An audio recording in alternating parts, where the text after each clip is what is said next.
Oramos, Señor Dios nuestro, para que tú nos bendigas en este tiempo de una manera especial. Mira, Señor, que seguramente llegamos acá con pensamientos, preocupaciones, algunas prioridades, Señor, que hemos dejado a un lado, echado a un lado para atenderte a ti, Señor, y aprender de ti, y honrarte y adorarte, Señor, porque estos cultos son la manera que tenemos, tu pueblo, de adorarte a ti, Señor, congregacionalmente.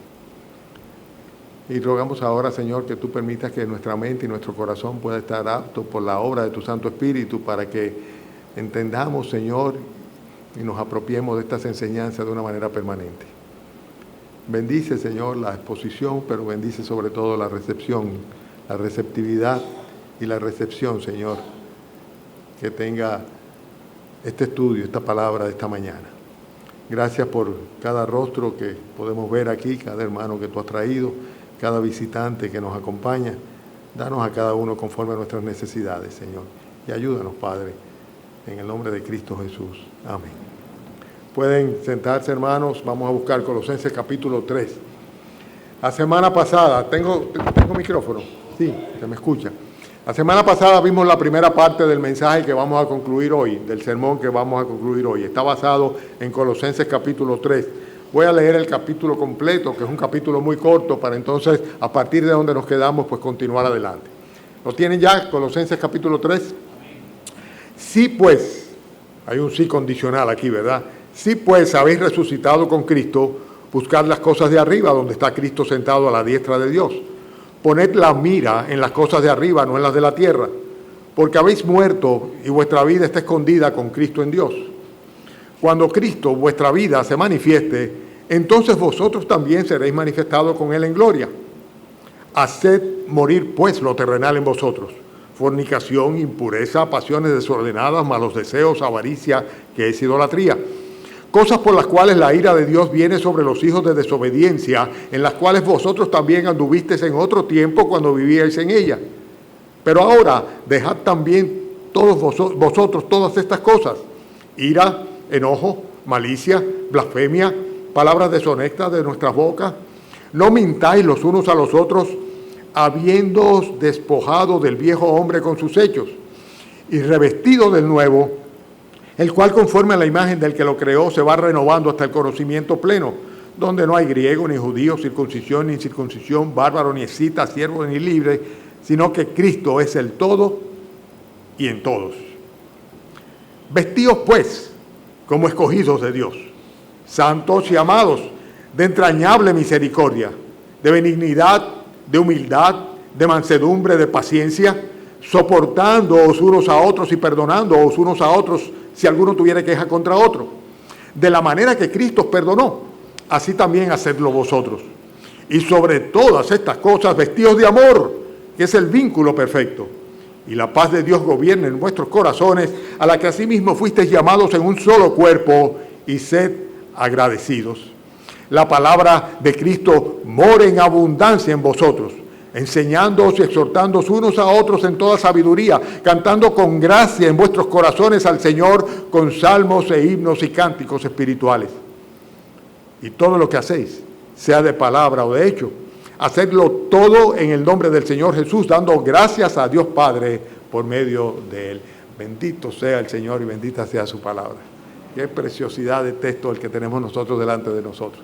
La semana pasada partíamos del hecho de que nosotros nos habíamos identificado con Cristo en su muerte y resurrección. Es la premisa. Sí, pues, habéis resucitado con Cristo.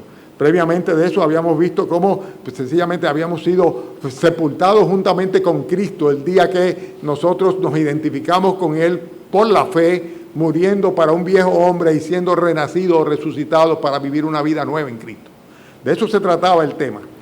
Y el énfasis que hemos puesto es el hecho de que si ciertamente hemos resucitado con Cristo, o sea, si ciertamente tú y yo somos creyentes, hemos resucitado para tener una vida nueva, no para continuar con la vieja vida que teníamos.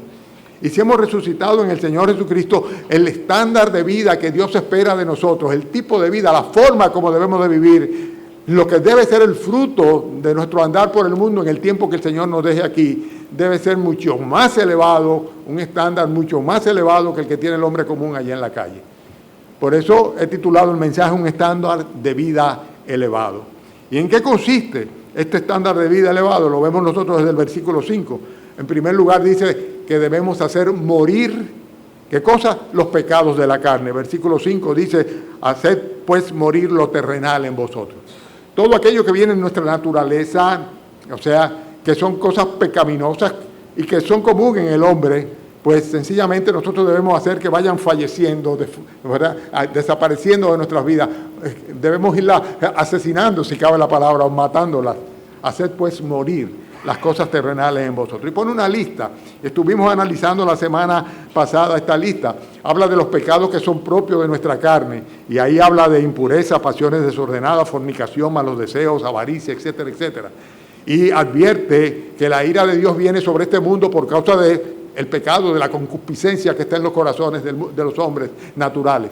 Pero nosotros no somos iguales al resto del mundo. Si somos cristianos verdaderos, si hemos nacido de nuevo, ¿verdad? Nosotros somos, por así decirlo, sí, extraterrestres, o sea, no somos de este mundo. Aquí estamos en un peregrinaje, pero nuestra ciudadanía está en los cielos, donde está Cristo juntamente con el Padre, nuestro Dios.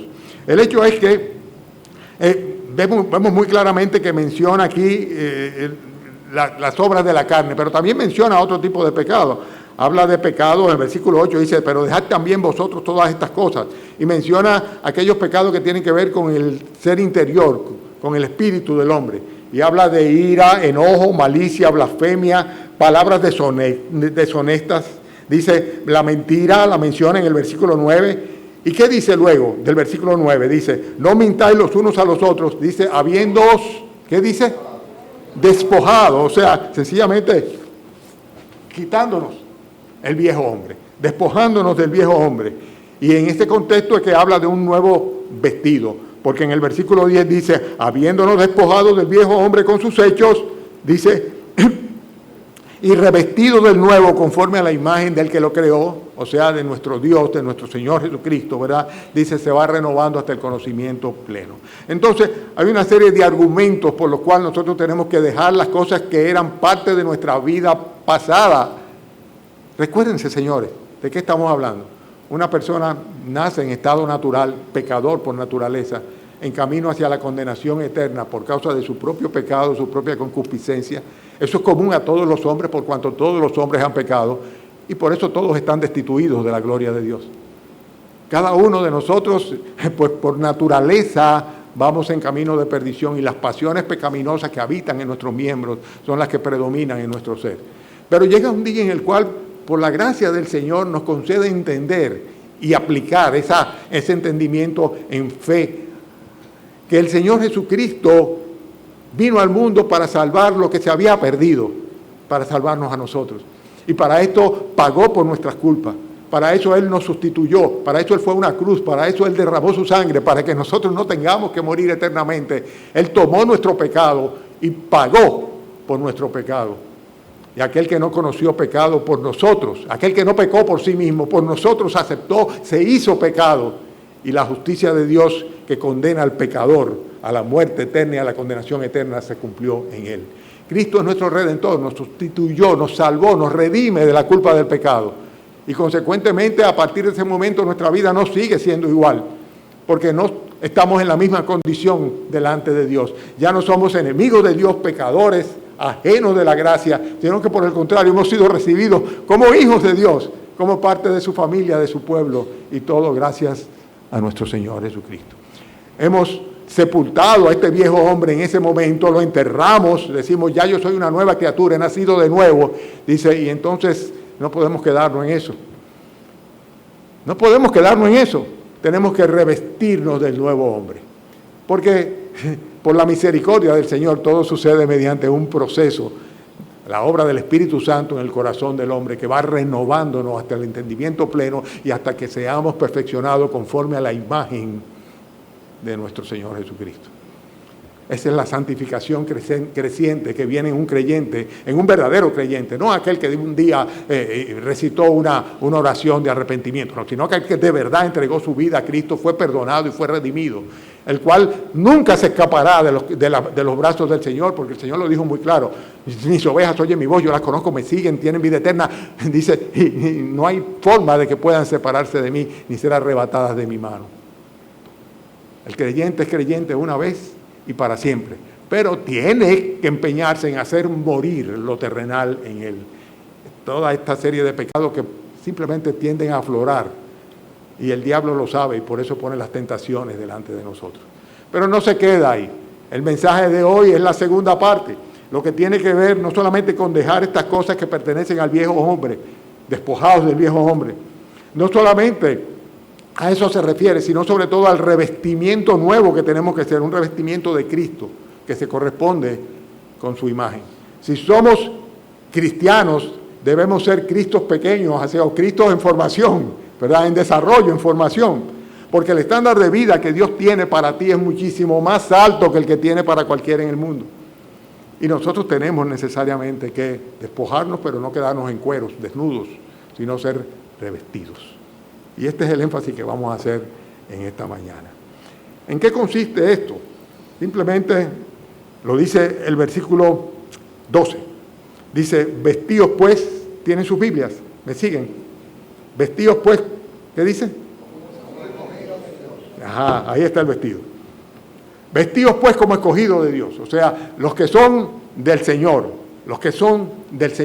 deben vestirse de una manera muy particular, como escogidos de Dios. Ustedes han visto ahora las noticias de que la Policía Nacional va a cambiar sus uniformes. Dice que en vez de ser grises van a ser ahora azulitos. ¿Y cuál es la idea de esto? Bueno, que reflejen una imagen nueva. Algunos dirán, pero eso es un dispendio. Tal vez sí, pero si quieren decir que la policía está siendo renovada, pues parte de ello tiene que ver con la imagen también. Deben vestirse conforme a la nueva imagen que quieren reflejar. En el caso del creyente, nosotros tenemos que tener una identificación que realmente se corresponda con quienes somos. Tenemos que vivir de una manera tal que el que nos vea dice, ahí va un cristiano, ahí va una cristiana. Ese es el asunto, esa es la diferencia precisamente. ¿Y cómo lo notamos? Por el vestimento, la vestimenta que tiene. Porque ha sido revestido, sin lugar a duda, con la gracia del Señor. Y esto lo vemos nosotros con muchos detalles acá, porque describe claramente cuál es ese vestido de los escogidos de Dios. Y vamos a trabajar sobre eso en esta mañana. Recuérdense que el vestido por lo general identifica la jerarquía que hay o la posición, o sea, no solamente en los equipos, ¿no? Nosotros podemos identificar un equipo del otro, un jugador del otro, porque tienen una vestimenta diferente. Pero sabemos que cuando se habla de jerarquía, por ejemplo, los reyes, los principales, las personas que tienen posición de autoridad, los jueces, por ejemplo, las personas que toman, yo estuve muchos años en la universidad y la toga que utilizaba el rector era distinta a la que utilizábamos los decanos, o sea, eran diferentes jerarquías y consecuentemente debían vestirse conforme a la posición que tenían. En el caso nuestro, nosotros tenemos que vestirnos conforme a la posición que tenemos en Cristo, como hijos de Dios, ¿verdad? Como príncipes celestiales. La Biblia enseña claramente que es importante el vestido. Ustedes se recuerdan aquella parábola del vestido de bodas. Dice que aquel rey que hizo una fiesta de bodas para su hija, dice, apareció una persona y vino vestido incorrectamente. El Señor dijo, sacadlo fuera, ¿verdad? O sea, el vestido es importante, sin lugar a duda. La Escritura le dice a las damas que no deben poner mucho énfasis en lo externo, sino en lo interno, en lo del corazón. El vestido que es importante es el del corazón. Dicen el incorruptible espíritu, de un espíritu afable y apacible, el cual es de gran estima delante de Dios. O sea, el hecho es que las damas deben guardar más que la apariencia exterior, deben cultivar y adornar sus corazones. Lo que quiero enfatizar es el hecho de que lo que se ve por afuera es importante. Había un refrán muy común que se usaba antes que decía que la mujer del César, ¿verdad? ¿Qué decía? ¿Alguien se recuerda? No solamente debe serlo, sino también debe parecerlo, ¿verdad? Y es una expresión o un refrán muy común. Pero la Escritura está llena de énfasis en cuanto a lo que debe ser la conducta de un verdadero cristiano. Y ese es el tema de nosotros. Nosotros debemos vestirnos como escogidos de Dios. Y lo primero que dice que si somos escogidos de Dios debemos ser santos y debemos ser amados. Versículo 12. Vestidos pues como escogidos de Dios, santos y amados. El ser escogido de Dios no es algo que lo podemos decidir nosotros. Eso es un acto de la soberanía divina. Dios te escogió a ti por gracia, por medio de la fe en nuestro Señor Jesucristo. Y tú no hiciste nada, absolutamente nada, sino simplemente creer y confiar. Eso fue lo que hiciste. Pero hay una elección divina y el Señor te escogió para que tú seas parte de su pueblo, para que tú seas su representante aquí en la tierra, que tú seas luz de este mundo, ya que Él fue la luz del mundo mientras estuvo en el mundo y le encargó a sus discípulos que lo fueran una vez Él partiera. El hecho es que nosotros necesariamente debemos dar gracias a Dios porque nos haya escogido desde el principio para salvación, pero lo hizo mediante la santificación en el Espíritu y la fe en la verdad. Dios soberanamente tomó esa decisión, la decisión de salvarte, de salvarme, de escogernos, de seleccionarnos. Por lo tanto, dice la Escritura aquí que nosotros debemos vestirnos de acuerdo a nuestra nueva naturaleza. No eres la misma persona de antes, eres una persona que ha sido seleccionada, sacada del montón, del paquete, por Dios. Y escogido por Dios, dice, para santificarte. Por eso dice, vestidos pues como escogidos de Dios, santos y también amados. Una persona santa es una persona que vive una vida completamente diferente al resto del mundo pecador. Una persona que vive santamente es una persona que vive de modo tal que en vez de avergonzar el nombre que profesa, creer, lo que hace es que lo glorifica con su comportamiento y con su vida. Ese es un santo. Esa es una santa. Una persona que Dios ha permitido que no solamente por su gracia sea escogido, sino también apartado para Él. Una persona cuya prioridad en la vida es su Dios y su Señor. Vive aparte del mundo, separado del pecado, separado de la iniquidad, ¿verdad? En una santificación creciente. Y dice la Biblia que debemos vestirnos como escogidos de Dios, santos y amados. Bueno, lo de amados es simplemente una realidad. Hemos sido amados por Dios y esto por pura gracia. Y eso es un gran privilegio. Dios ama a los suyos. Él es el buen pastor que su vida da por las ovejas. De tal manera nos amó que entregó a su Hijo unigénito para que no nos perdiésemos, sino para que tuviésemos, ¿qué cosa? Vida eterna. Yo veo muchas caras serias, espero que no sean aburridos que están y que estén atentos, ¿verdad? Porque esta enseñanza es fundamental. Esto es fundamental. Esto no es algo que se predica todos los días en todas las iglesias. Señores, debemos revestirnos del nuevo hombre. Tenemos que vivir una nueva vida. Tenemos que usar nuevas prendas. Y hay todo un listado a partir del versículo 12 de lo que debe ser esta vestimenta del creyente. Y vamos a tratar de ir analizándola una a una. ¿Les parece bien? Cuando dice el versículo 12, vestidos pues como escogidos de Dios santos y amados, dice de entrañable, ¿qué cosa? Misericordia. Después dice de benignidad, de humildad, de mansedumbre, de paciencia. Y ahí sigue, ¿verdad? Y lo primero que habla de entrañable misericordia. Y la palabra que se utiliza acá, no la voy a citar, bueno, la voy a citar, es splagnon en griego. Habla de algo que es muy intenso, algo que está muy adentro, una profunda compasión podría traducirse. Llenarse de una profunda compasión.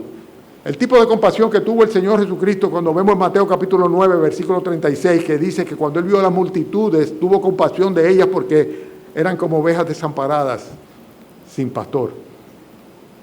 Y el mismo tipo de compasión a que hace referencia a Proverbios capítulo 11, cuando dice que a su alma hace bien el hombre que es misericordioso. O sea, es la actitud compasiva que debe haber en nuestro corazón hacia nuestros semejantes. Y si somos creyentes, no podemos ser indiferentes a las necesidades de los demás. Todo lo contrario, la Biblia nos exhorta a estar no solamente pendientes, sino dispuestos a asistir a aquellos que están en necesidad. Después, parte del carácter o del vestido que debe tener el nuevo cristiano, la misericordia es la antítesis del egocentrismo. Hago el énfasis en eso. La mayoría de las personas viven para ellos y para lo suyo. Y mí, me, yo, ¿verdad? Pero sin embargo, el cristiano no puede vivir para sí. Debe ser una persona capaz de compadecerse de las necesidades de los demás y estar dispuesto siempre a asistirle. Por eso habla que también tenemos que tener benignidad, entrañable misericordia de benignidad. Y la palabra Christophes, todo esto para que ustedes vean que es una cosa muy estudiada desde el griego, ¿verdad? Yo no sé lo que significa, pero se traduce como bondad, benignidad o bondad. Y esto también lo manifestó el Señor Jesucristo para con nosotros, nuestro Dios. Por ejemplo, dice Tito, capítulo 3, versículo 4, lo voy a citar. Pero cuando se manifestó la bondad de Dios, nuestro Salvador, y su amor para con los hombres, nos salvó. La bondad de Dios se manifestó salvándolo. Y dice, y esto no por obra de justicia que nosotros hubiéramos hecho, no porque lo merecíamos, sino simplemente por su misericordia. Porque Él quiso hacerlo, porque quiso tener misericordia y no darnos el castigo o la consecuencia de nuestra falta, sino por el contrario, darnos el favor y la gracia y la salvación que no merecíamos. Entonces, un creyente debe ser una persona que se compadezca ante los demás, que tenga compasión, algo que venga desde dentro, que sea profundo, como la que tuvo nuestro Dios para con nosotros. Y debe ser una persona cargada de bondad. Eso es lo que Dios espera. Por eso habla acá de que nosotros debemos inclusive a nuestros enemigos hablarlo, cuando en Lucas capítulo 6, versículo 35, dice, amad a vuestros enemigos, haced bien y prestad, no esperando de ello nada, y será vuestro galardón grande, y seréis hijos del Altísimo, porque Él es benigno para con los ingratos y con los malos. La benignidad, que es parte del carácter de Dios, a pesar de nuestra maldad, a pesar de nuestra iniquidad, a pesar de nuestra ingratitud, sin embargo el Señor es compasivo, es benigno para con nosotros. Por eso la recomendación es clara, simplemente nosotros debemos ser misericordiosos y llenos de benignidad, pero también habla de otro carácter, de otro rasgo del vestido del creyente. ¿Cuál es el próximo? A ver si lo identifican ustedes. Versículo 12. ¿Están siguiéndome? Habla de humildad, de humildad. Y esta humildad, ustedes saben cómo inicia, con nuestra relación con Dios. La Biblia dice que Dios resiste a los que son soberbios, sin embargo su gracia está para con los humildes. Si somos soberbios para con Dios, si Dios nos dice arrepiéntete y no nos arrepentimos, si Dios dice conviértete de corazón y no estamos dispuestos a entregar todo nuestro ser a Él, estamos siendo rebeldes a Dios, no estamos siendo humildes para con Dios. Esa es la verdad, esa es nuestra realidad. Y muchas veces nosotros pensamos que la humildad tiene que ver con los aires que la persona tiene, o lo comparón que sea o no sea, pero son dos cosas completamente distintas. Esta humildad comienza por dentro. Por eso dice la Escritura, bienaventurados los humildes, ¿verdad? Porque la bendición y la gracia de Dios se manifiesta sobre aquel que es capaz de reconocer su necesidad, su carencia, que es completamente humilde. Humillaos, dice Pedro, bajo la poderosa mano de Dios para que Él os exalte cuando sea tiempo. La otra característica de la prenda que nosotros debemos vestir, del vestido nuestro, ¿cuál es? A ver, recítemela para yo saber que no estoy hablando al aire. ¿Cuál? Mansedumbre, lo dice ahí. Y cuando hablamos de mansedumbre, está hablando de algo que es una fuerza interior que la gobierna el Espíritu Santo. Yo no puedo ser manso por mí mismo. Solamente en la medida que me sujete a la dirección del Espíritu Santo puedo actuar con mansedumbre. El incrédulo no puede serlo. Reacciona simplemente cada vez que le pican. Pero el creyente es capaz de mantenerse en un espíritu de sujeción y mansedumbre en medio de las incitaciones y de las pruebas. Dice la Escritura que el Señor Jesucristo exhortó diciendo, venid a mí los que estéis trabajados y cargados y yo os haré descansar. Pero no se quedó ahí. Dijo, aprended de mí, que soy manso y humilde. ¿De dónde? De corazón. Y hallaréis descanso para vuestras almas. El descanso viene como una consecuencia de nosotros actuar con esa mansedumbre que tenía el Señor. Manso y humilde de corazón y hallaréis descanso para vuestras almas, porque mi yugo es fácil y ligera es mi carga. Santiago capítulo 1, versículo 19 dice, por eso, mis amados, todo hombre sea pronto para oír y tardo para hablar y tardo para airarse, porque la ira del hombre no obra la justicia de Dios. Por lo cual, desechando toda inmundicia y abundancia de malicia, recibid con mansedumbre la palabra implantada, la cual puede salvar vuestras almas. La mansedumbre es fundamental. Las personas que son rebeldes, que son, por así decirlo, personas explosivas, personas que no son capaces de reflexionar y sujetarse y reconocer, esas personas rechazan la palabra de Dios. Son aquellas personas que creen que saben más que Dios. Pero un creyente no, un creyente debe tener como modelo y referencia aquel manso y humilde de corazón, nuestro modelo, el Señor Jesucristo. Que es difícil, en ocasiones lo es, pero precisamente de eso se trata, de despojados del viejo hombre y revestidos del nuevo. Entrañable misericordia, benignidad, humildad, mansedumbre, y después ¿de qué habla? De paciencia, en el mismo versículo 12. La palabra macrotumía, algo así, tiene que ver con la tolerancia que nosotros tenemos para soportar los problemas de esta vida y de cualquier manera continuar adelante. Tiene que ver mucho con la idea de perseverancia.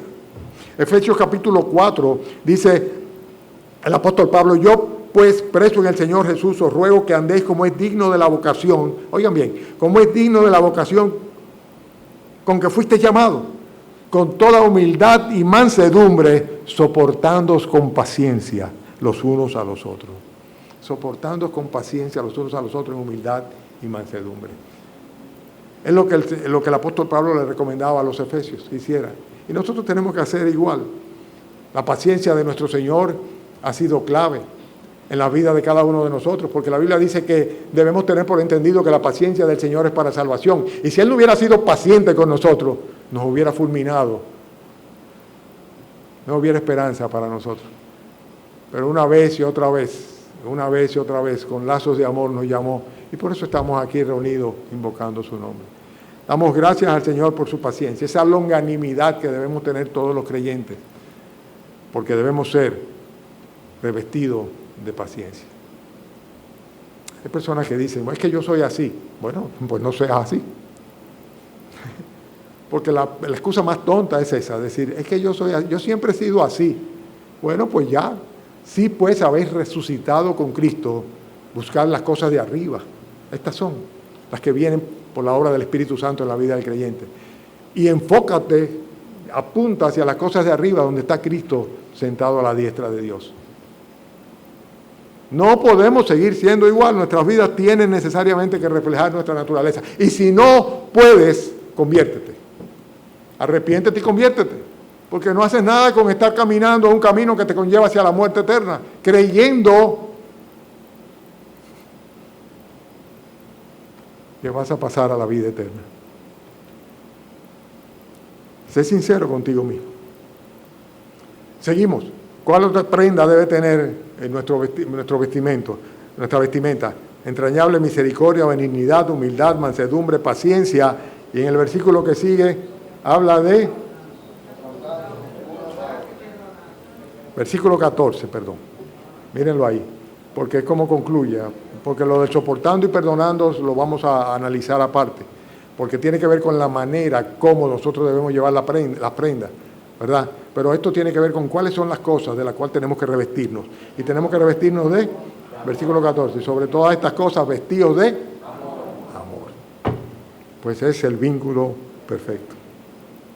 La Escritura dice, todas vuestras cosas sean hechas con amor. Primera de Corintios 16, versículo 14.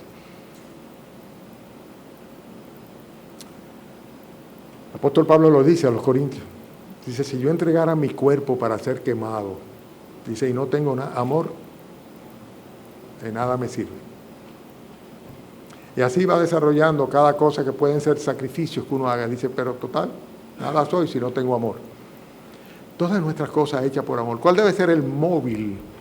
Lo que te motive a ti a vivir una nueva vida en Cristo. A esforzarte en quitar, en despojarte de esa vieja naturaleza y revestirte con todas las características de este nuevo vestido, esta nueva vestimenta que el Señor tiene para ti. Amor.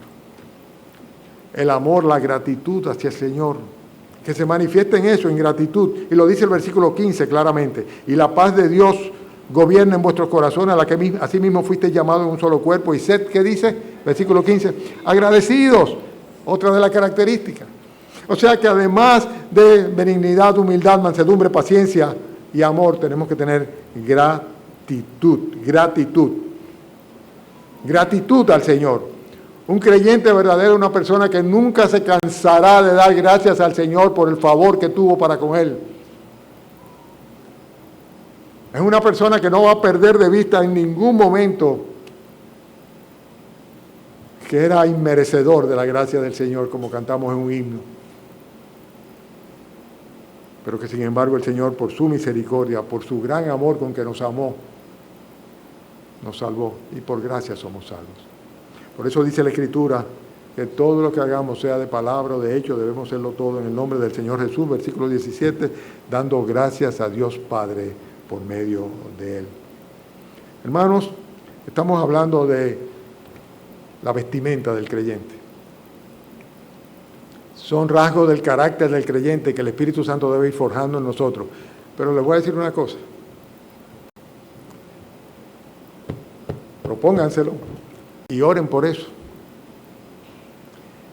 Y cuando nuestra conducta o nuestro pensamiento o nuestra obra no se corresponda con todos estos rasgos del carácter de un cristiano, pidamos perdón, corrijamos nuestro andar, volvamos a despojarnos de lo que quede del viejo traje y volvamos de nuevo al camino de la entrañable misericordia, de la benignidad, la humildad, la mansedumbre, la paciencia, el amor y la gratitud. Los creyentes deberíamos ser las personas más agradecidas de toda la existencia, de todo el mundo. Y muchas veces no es así. Veo tanta gente con una queja permanente, un sentimiento de frustración o de amargue. Yo dice, pero ven acá. ¿Y qué más se puede esperar si tenemos a Cristo?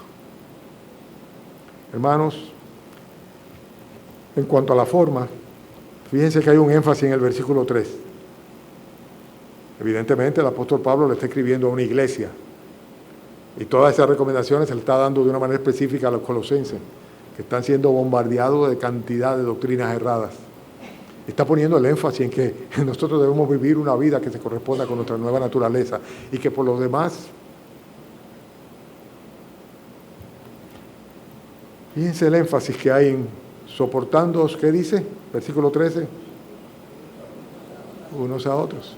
La interacción entre los creyentes dentro de la iglesia, en el cuerpo de Cristo. Perdonándoos unos a otros. Y así sigue mencionando el unos a otros a lo largo de la escritura, de estos textos que vamos a ver. Hay un énfasis claro en que todos estos rasgos del carácter de un creyente se van a poner a prueba en la relación o la interacción que hay dentro de los hermanos en la iglesia. Si nosotros no somos capaces de manifestarnos de esta manera benignos, humildes, mansos, pacientes, dentro de la congregación, dentro de nuestro pueblo, nuestra familia, la familia de Dios, mucho menos lo vamos a poder ser fuera de nosotros. Pero unos a otros nosotros debemos tener esa actitud. Por eso dice soportándonos unos a otros. Yo sé.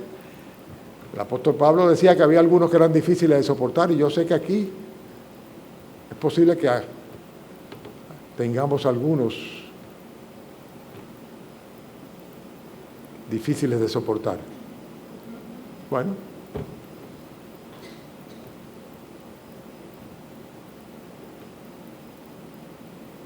dice soportándoos unos a otros y dice también perdonándoos unos a otros, perdonándoos unos a otros. El carácter de nuestro Señor Jesucristo, así como Cristo nos perdonó inmerecidamente, así debemos perdonarnos unos a otros y actuando movidos o motivados por el amor, porque ese es el vínculo perfecto. Lo que puede producir cohesión, unidad entre nosotros como creyentes, es el amor que nos profesemos el uno hacia el otro. Había un corito que decía, ama si puede ser fe y puede, ama, hermano te amo, así cantaba, hermano te amo. Lo cantábamos a veces a la hora de los saludos, ¿se recuerdan de él? Hermano te amo, porque Cristo vive, el argumento es ese, porque Cristo vive en mí. Bien, vamos a terminar ya viendo finalmente cuál es el resultado de vestirse como escogido de Dios. Ya analizamos las prendas que debemos vestir, hemos visto la forma en que debemos llevar este nuevo vestido, soportándonos, perdonándonos y obrando en amor. Y finalmente vamos a ver el resultado de vestirnos como escogidos de Dios. Versículo 15. ¿Lo tienen? Versículo 15.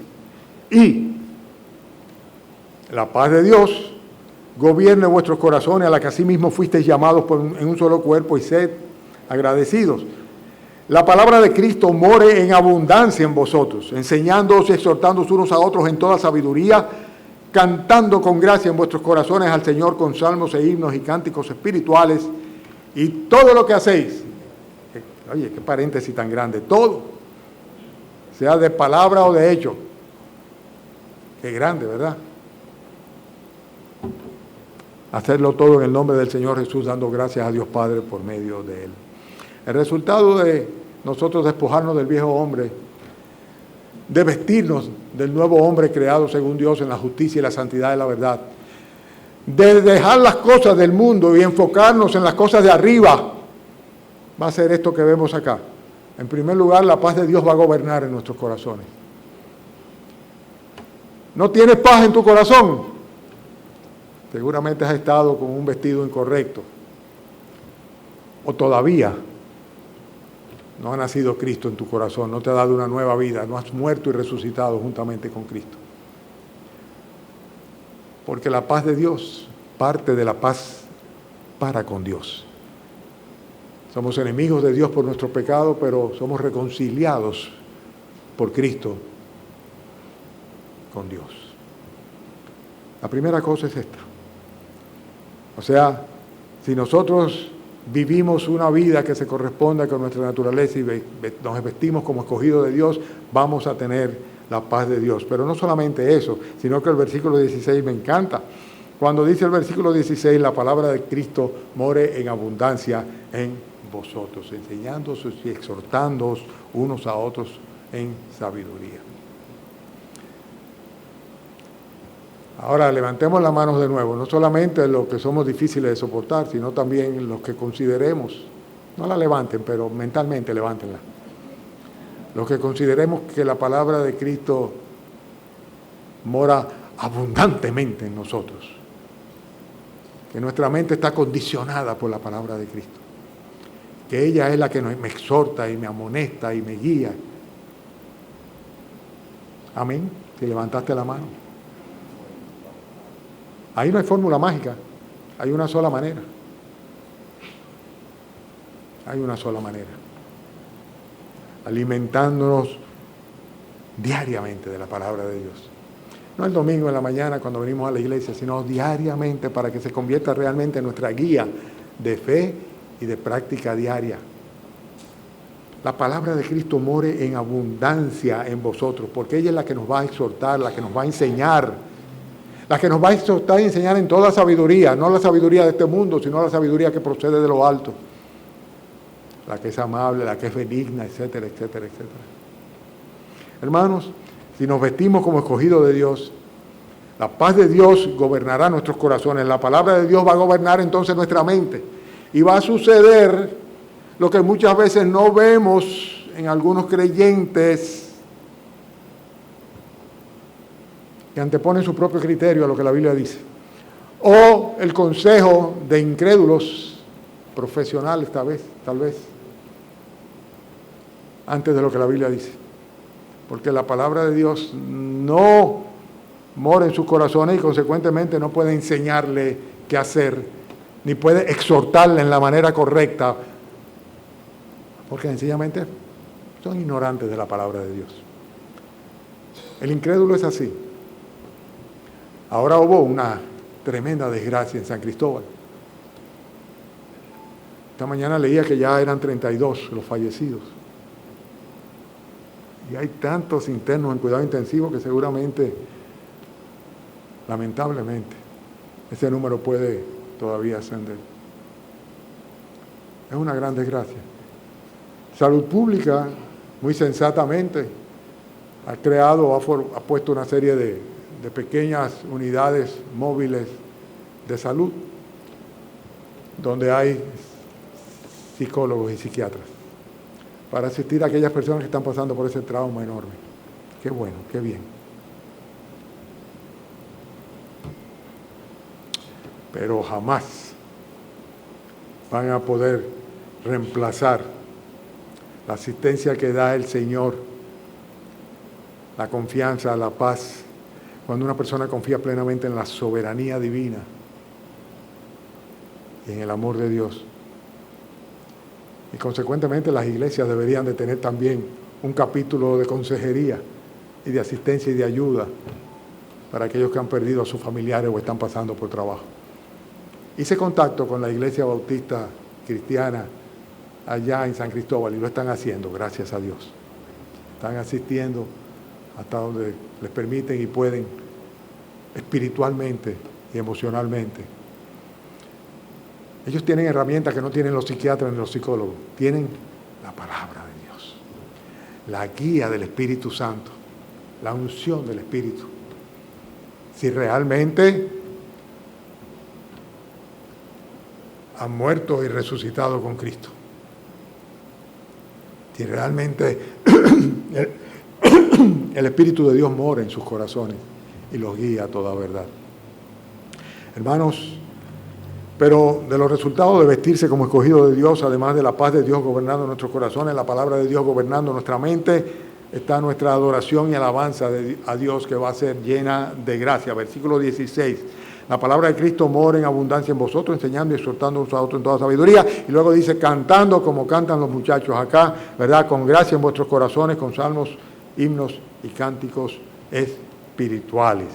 O sea que la adoración va a ser realmente llena de la gracia del Señor. Pero también nuestras acciones van a estar motivadas en buscar la gloria del nombre de nuestro Señor Jesucristo. Es lo que dice el versículo 17. Cuando dice, y todo lo que hacéis. Y esto todo significa todo.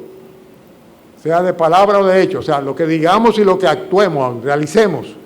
Dice, hacerlo todo en el nombre del Señor Jesús, dando gracias a Dios Padre por medio de Él. Para que nuestras acciones sean realmente aprobadas y bendecidas por Dios, deben estar motivadas precisamente por el hecho de que somos una nueva criatura, despojados del viejo hombre, y lo que tenemos en nuestro propósito como meta es agradar a nuestro Dios. Consecuentemente, la gloria de Dios es lo que queremos reflejar y buscar, y no la nuestra propia a través de aquellos que hacemos. Y por eso el cristiano no espera ninguna recompensa terrenal de su trabajo, del fruto de su testimonio de vida, sino simplemente el agradar al Señor, que es en lo que termina esto, como resultados de ser vestidos como escogidos de Dios. Lo que manifestamos es gracias y gratitud a Dios, y todo esto lo hacemos a través de nuestro Señor Jesucristo. Todo lo que hacéis, sea de palabra o de hecho, hacerlo todo en el nombre del Señor Jesús, dando gracias a Dios Padre por medio de Jesucristo.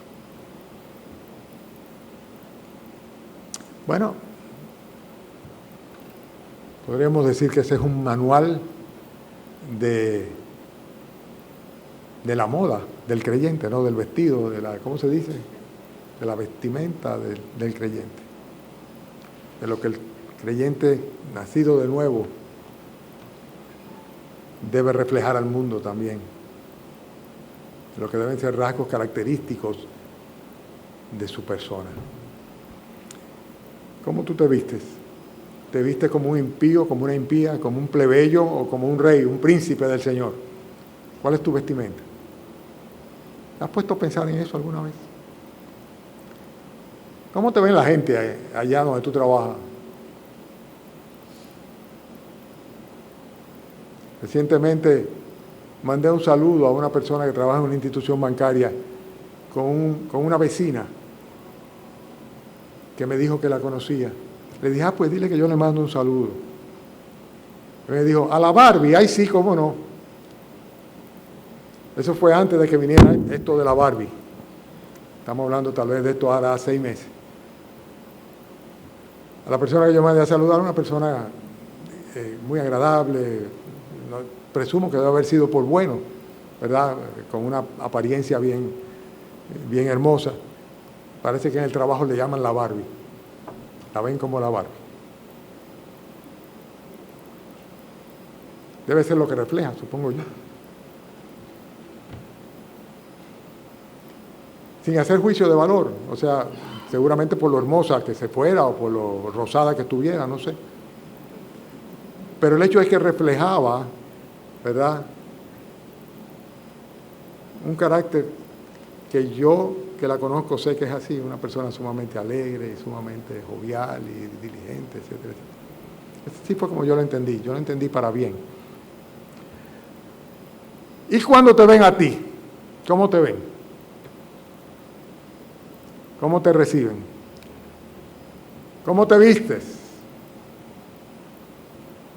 Como un escogido, una escogida de Dios, santa, amable, de entrañable misericordia, de benignidad, de humildad, de mansedumbre y de paciencia.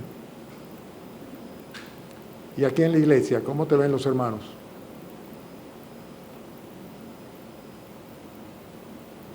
¿Cómo te reciben los demás hermanos? ¿Cómo te perciben los demás hermanos? Vamos a orar. Ya yo creo que he hablado demasiado.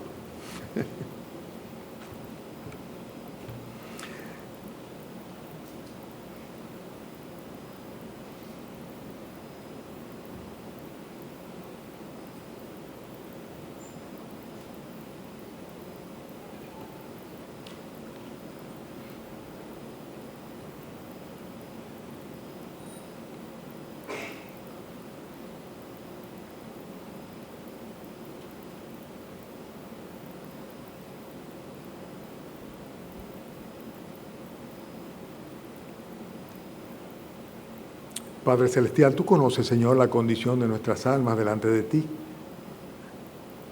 Tú sabes, Señor, a quienes has redimido, has rescatado, has salvado, has escogido para salvación, a quienes has revestido de Cristo.